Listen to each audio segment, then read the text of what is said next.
जी हाँ, स्टूडेंट्स। आज हम लोग अभी बात कर रहे थे स्कूल इंटर्नशिप एसआईआर को लेकर के। तो उसमें आप लोग सीख लिए कि एसआईआर है क्या, इंटर्नशिप है क्या। अभी का जो वीडियो है इसमें आप लोग को सीखना है स्कूल इंटर्नशिप का उद्देश्य। स्कूल इंटर्नशिप का क्या उद्देश्य है। जनरली अगर हम लोग बात करें कि स्कूल इंटर्नशिप के माध्यम से एक शिक्षक प्रशिक्षु को अपने शिक्षण की क्षमता, उसके व्यक्तित्व और उसके कौशल का विकास करने का एक तरह का मौका मिलता है इंटर्नशिप में। अब हम लोग देखते हैं कि स्कूल इंटर्नशिप को 4 भागों में जनरली हमने बाँटा है, जिसमें से एक है टीचिंग स्किल डेवलपमेंट, दूसरा है क्लासरूम मैनेजमेंट, तीसरा है स्टूडेंट अंडरस्टैंडिंग और चौथा है प्रोफेशनल डेवलपमेंट। तो स्टूडेंट्स, बात करते हैं हम लोग टीचिंग स्किल डेवलपमेंट है क्या। टीचिंग स्किल डेवलपमेंट कहने का मतलब होता है कि आपके पास वो स्किल होनी चाहिए जिसके माध्यम से आप बच्चों को अपनी ओर आकर्षित करा सकते हैं। यानी बच्चों को प्रभावी तरीके से पढ़ाने का सीखना एक स्किल है। आप जनरली माध्यम से तो बहुत सारे लोग पढ़ाते हैं, लेकिन आप उसको एक आकर्षक तरीके से कैसे पढ़ा सकते हैं, ये स्किल आपको सिखाता है। कहता है कि बोर्ड पर अगर आप साफ लिखते हैं, आकर्षक लिखते हैं, ये लेखन कार्य का आपका एक स्किल है, जो आपके लेखन कार्य दर्शाता है कि बालक आपके लिखने की कला और लिखने से कितने अट्रैक्टिव तरीके से वो सीख सकता है।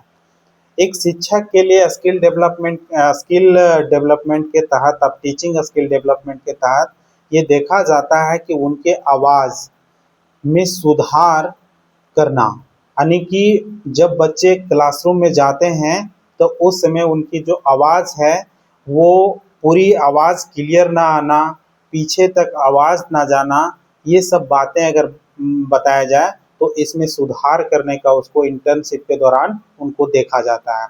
नेक्स्ट कहता है कि प्रश्न उत्तर तकनीक का प्रयोग करना। जनरली पढ़ाते समय कभी कभी ऐसा होता है कि टीचर पढ़ाए और पूरा क्लासरूम से निकल गए, लेकिन ये तकनीक आपका अच्छा नहीं है। आपका उसमें प्रश्न उत्तर का होना तकनीकी का बेस्ट कहा जाता है। टीचिंग ऐड और विभिन्न शिक्षण विधियों का प्रयोग करना एक तरह के आपके स्किल को दर्शाता है कि आप अपने टीचिंग ऐड को कैसे वहाँ पे शामिल कर रहे हैं और अपने टीचिंग मेथड का कैसे आप उनको प्रयोग कर रहे हैं।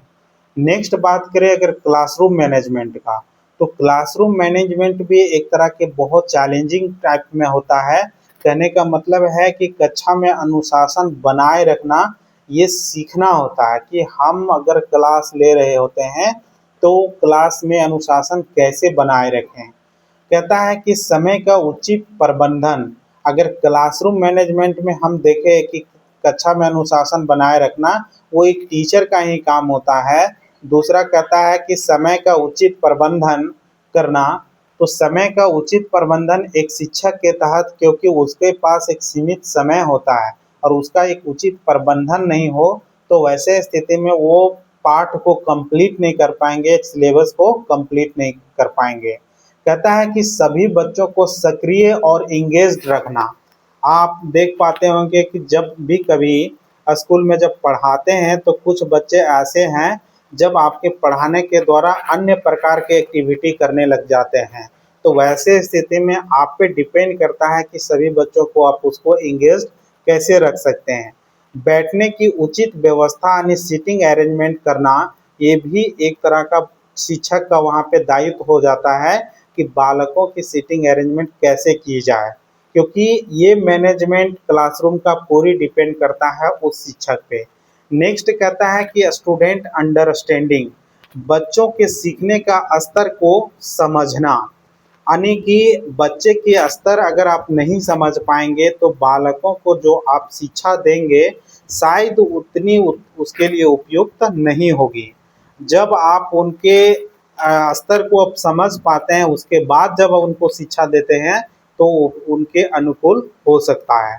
नेक्स्ट कहता है कि कमज़ोर छात्रों की पहचान करना और उनकी मदद करना। तो ये भी देखा जाता है कि एक स्टूडेंट की आप पहचान करते हैं तब आपको पता चलता है उस बालकों की स्तर, जब आप उनकी पहचान से आप उनकी जो कमजोरी है उनको आप दूर कर सकते हैं। नेक्स्ट कहता है कि विभिन्न प्रकार की लर्निंग स्टाइल जैसे विजुअल, ऑडियोटरी या काइनेस्टिक, ये अगर देखा जाए कि आप जब पढ़ाने के दौरान में आप उसको कुछ चीज़ों को दिखा करके, कुछ आप उसको सुना करके चीज़ों को पढ़ा रहे हैं, तो वो भी अंडरस्टैंडिंग के दौरान देखा जाता है। कहता है बच्चों के व्यवहार, रुचि और आवश्यकता को समझना। आप जब बच्चों को समझने लगते हैं तो बच्चे के व्यवहार को समझना बहुत ज़रूरी होता है, क्योंकि बच्चे के व्यवहार को अगर आप नहीं समझ पाइएगा तो वैसे स्थिति में आपके लिए एक चुनौती हो जाएगी। नेक्स्ट कहता है प्रोफेशनल डेवलपमेंट। प्रोफेशनल डेवलपमेंट के तहत अगर बात करें तो शैक्षिक के नैतिक मूल्यों, एथिक्स का, टीचर एथिक्स को सीखना, यानी कहने का मतलब होता है कि उनके पास नॉलेज, स्किल, एक्सपीरियंस, कॉन्फिडेंस, तब जा कर के उनको सक्सेस मिलता है। तो उनके पास एक जिम्मेदारी है, जिम्मेदारी यानी रिस्पॉन्सिबिलिटी और कर्तव्य निष्ठा का विकास करना, पंक्चुअलिटी का विकास करना। कहता है आत्मविश्वास और सकारात्मक सोच को बढ़ाना। ये आपके इंटर्नशिप का उद्देश्य दिखा रहा है कि एक जो प्रशिक्षु शिक्षक होते हैं उसमें पंक्चुअलिटी, रिस्पॉन्सिबिलिटी, आत्मविश्वास यानी कॉन्फिडेंस, ये सब सकारात्मक सोच को बढ़ाना एक तरह के इंटर्नशिप का उद्देश्य हो जाता है। एक सफल और आदर्श शिक्षक बनने के दिशा में उसको आगे बढ़ना। इन उद्देश्यों के पूर्ति के लिए प्रशिक्षु न केवल एक अच्छा शिक्षक बनता है बल्कि समाज और राष्ट्र के निर्माण में भी अपना योगदान देता है। तो स्टूडेंट्स, स्कूल इंटर्नशिप का उद्देश्य अगर आप समझ पाते हैं और वो आपके लिए एसआईआर का जो आपका अभी वाइवा और एग्ज़ाम है उसमें आपका काफ़ी ज़्यादा सहायक होगा। ये आप ध्यान रखिएगा, एसआईआर के लिए बहुत ज़्यादा महत्वपूर्ण है।